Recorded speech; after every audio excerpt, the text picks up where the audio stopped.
you will see that the Skipper 15 is a new innovation. It's not done just for the sake of playing against Drua. It's done with the idea of developing that into a particular brand, if you get what I'm trying to say. The Drua will always be in the Super Rugby Pacifica. This will develop, and we will find a place for it. And we've been invited to a Four Nations tournament in South Africa.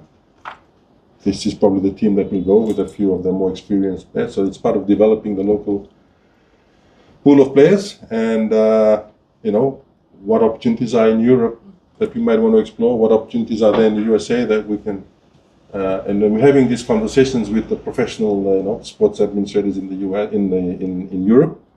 So there are plans in the pipeline, not plans, but actual things that are progressing in the pipeline that will be announced in due time.